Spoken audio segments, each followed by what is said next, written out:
अस्सलामुअलैकुम। आज जो है हमने लेक्चर नंबर 4 चैप्टर नंबर 4 जो कि सेलुलर ऑर्गेनेलीज़ के ऊपर हैं कि सेल के अंदर पाए जाने वाली ऑर्गेनेलीज़ उसके बारे में जो है डिस्कस करना है।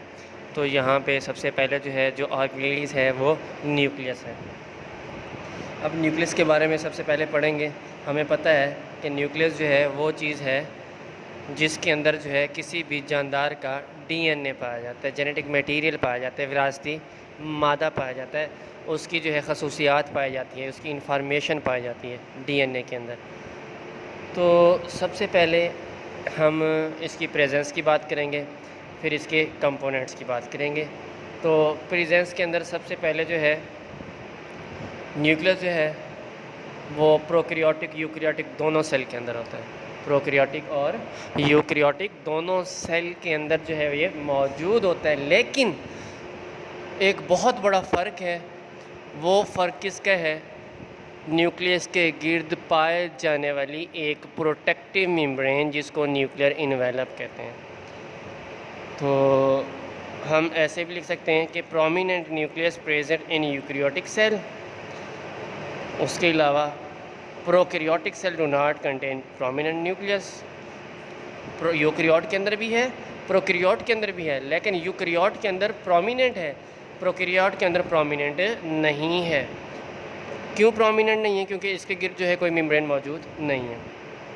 उसके अलावा हम देखते हैं कि ये तमाम प्रोकैरियोटिक और यूकैरियोटिक सेल के अंदर मौजूद है। तो एनिमल्स, प्लांट्स, जितने भी लिविंग ऑर्गेनिज्म हैं, तमाम के सेल्स के अंदर जो है न्यूक्लियस मौजूद होता है। तो जब हम एनिमल्स की बात करते हैं तो एनिमल्स के सेल के अंदर जो है ये दरमियान के अंदर पाया जाता है। सेल के जो साइटोप्लाज्म है, साइटोप्लाज्म के दरमियान में प्रोमिनेंट होता है, लेकिन प्लांट्स के अंदर जो है ये एक साइड पे होता है, एक दरमियान में नहीं होता बल्कि साइड पे होता है। क्यों?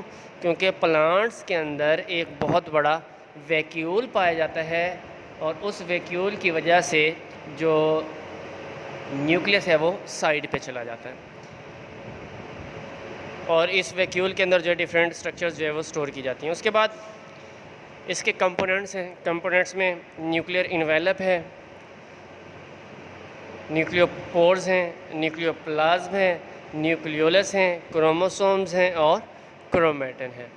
तो ये वो कंपोनेंट्स हैं जो न्यूक्लियस के अंदर पाए जाते हैं। तो एक एक करके इनको जो है स्टडी करते हैं। तो सबसे पहले न्यूक्लियर इन्वेलप आपने सुना होगा। इन्वेलप जो है वो यूज़ किया जाता है डॉक्यूमेंट्स को, पेपर्स को डालने के लिए।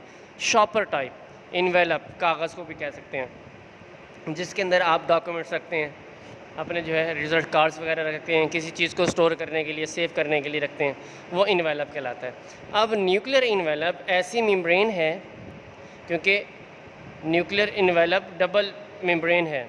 न्यूक्लियस जो है वो डबल बाउंडेड मेम्ब्रेन होता है और उस मेम्ब्रेन को हम क्या कहते हैं? न्यूक्लियर इन्वेलप कहते हैं। मतलब न्यूक्लियस के गिर्द पाए जाने वाली जो मेम्ब्रेन है वो न्यूक्लियर इन्वेलप कहलाती है। अब न्यूक्लियर इन्वेलप के अंदर जो है पोर्स होते हैं, स्मॉल होल्स होते हैं। वो होल्स जो है क्या करवाते हैं? ट्रांसपोर्ट करवाते हैं, मटेरियल्स की ट्रांसपोर्ट करवाते हैं। ट्रांसपोर्ट के अंदर मटेरियल्स को जो है सेल के अंदर और सेल के बाहर जो मूवमेंट में हेल्प करते हैं। तो वो पोर्स क्या कहलाते हैं? न्यूक्लियोपोर्स कहलाते हैं। मतलब न्यूक्लियर इन्वेलप के अंदर पाए जाने वाले पोर्स न्यूक्लियोपोर्स। इसी तरह न्यूक्लियोप्लाज्म है। अब न्यूक्लियर इन्वेलप के अंदर जो है एक फ्लूइड मौजूद होता है, उस फ्लूइड को हम क्या कहेंगे? न्यूक्लियोप्लाज्म कहेंगे।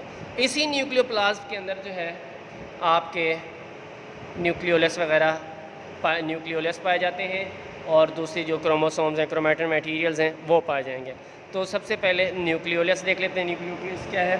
अ dark spot and it is a site where ribosomal RNA formed assemble as ribosome. वो कह रहा है ये एक काला धब्बा है, काला हिस्सा होता है न्यूक्लियोप्लाज्म में, जो मुश्तमिल होता है या जहाँ पर तैयारी होती है राइबोसोमल आरएनए की। किसकी?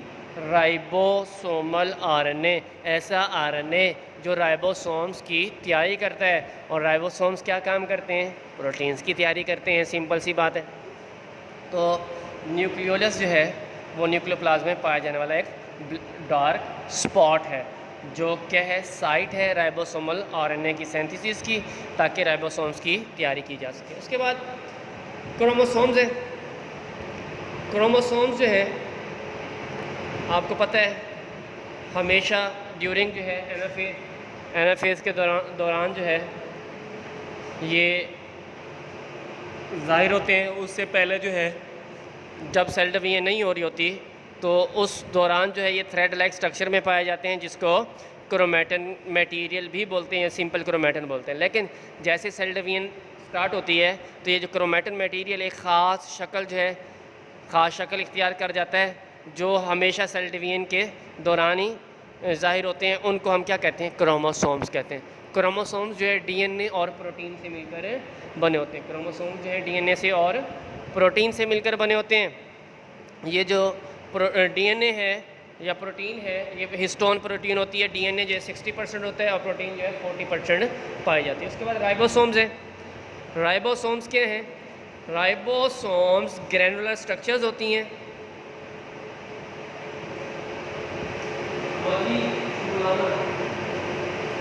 ग्रैनुलर स्ट्रक्चर्स होती हैं। वो ग्रैनुलर स्ट्रक्चर्स जो हैं क्या करती हैं, floating freely in cytoplasm. Cytoplasm के अंदर जो है वो तैरती रहती हैं। मतलब सेल का साइटोप्लाज्म आपको पता ही है, ब्लैकिश फ्लूइड है, ट्रांसपेरेंट है, सेमी ट्रांसपेरेंट, सेमी विस्कस है। इसके अंदर जो है ये दानेदार जो हैं स्ट्रक्चर जो हैं वो तैरती रहती हैं फ्रीली, और कुछ जो है अटैच होती हैं एंडोप्लाज्मिक रेटिकुलम के साथ। कुछ अटैच होती हैं किसके साथ? एंडोप्लाज्मिक रेटिकुलम के साथ।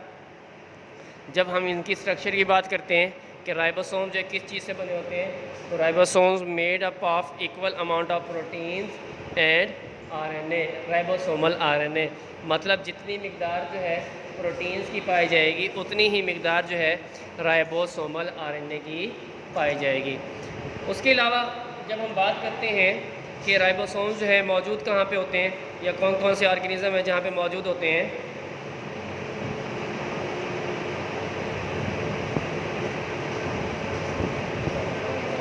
तो उनमें प्रोकैरियोट्स और यूकैरियोट्स दोनों आ जाते हैं।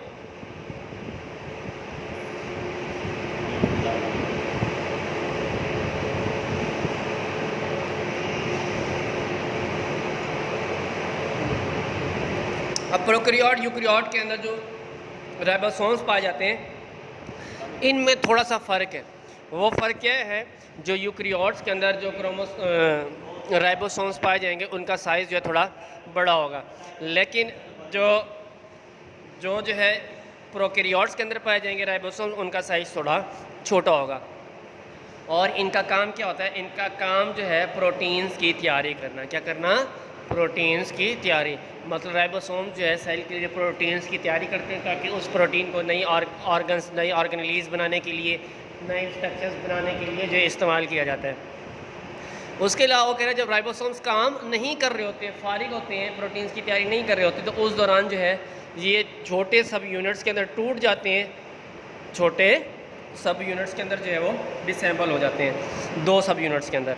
उसके बाद माइटोकॉन्ड्रिया है। माइटोकॉन्ड्रिया लॉन्ग क्वेश्चन है।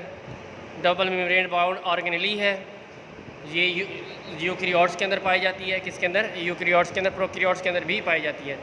उसके अलावा साइट फॉर एरोबिक रेस्पिरेशन, इसके अंदर जो एरोबिक रेस्पिरेशन, ऐसी रेस्पिरेशन जो ऑक्सीजन की मौजूदगी में होती है वो एरोबिक रेस्पिरेशन कहलाती है, जैसे ग्लाइकोलाइसिस वगैरह हैं, इलेक्ट्रॉन ट्रांसपोर्ट चेन्स वगैरह। उसके अलावा प्रोड्यूस एनर्जी फॉर सेल, क्योंकि माइटोकॉन्ड्रिया जो है ये पावर हाउस ऑफ सेल कहलाता है। माइटोकॉन्ड्रिया क्या कहलाता है? Power house of cell. इसीलिए ये एनर्जी प्रोड्यूस करता है तमाम सेल्स के लिए, जिस सेल्स को जो है एनर्जी की ज़रूरत होगी। जब एनर्जी जो है एनर्जी की ज़रूरत होगी उस दौरान जो है इसके अंदर एरोबिक रेस्पिरेशन होंगे, सेलुलर रेस्पिरेशंस होंगे, ताकि माइटोकॉन्ड्रिया जो है उस सेल के लिए जो है एनर्जी प्रोड्यूस कर सके। उसके बाद इसकी हम जब स्ट्रक्चर देखते हैं तो स्ट्रक्चर के अंदर जो है हमें 2 मेम्ब्रेन्स नज़र आती हैं, एक बाहर वाली एक अंदर वाली। मतलब ये डबल मेम्ब्रेन बाउंडेड ऑर्गेनेली है तो इसकी आउटर मेम्ब्रेन जो होती है वो स्मूथ होती है, लेकिन इनर मेम्ब्रेन के अंदर जो है थोड़ी सी फोल्ड्स होती हैं। क्या होती हैं? फोल्ड्स होती हैं। और उन फोल्ड्स को हम कहते हैं क्रिस्टाई, क्या कहते हैं? क्रिस्टाई। अब ये क्रिस्टाई क्या काम करते हैं? They increase the surface area of reaction. ये किसी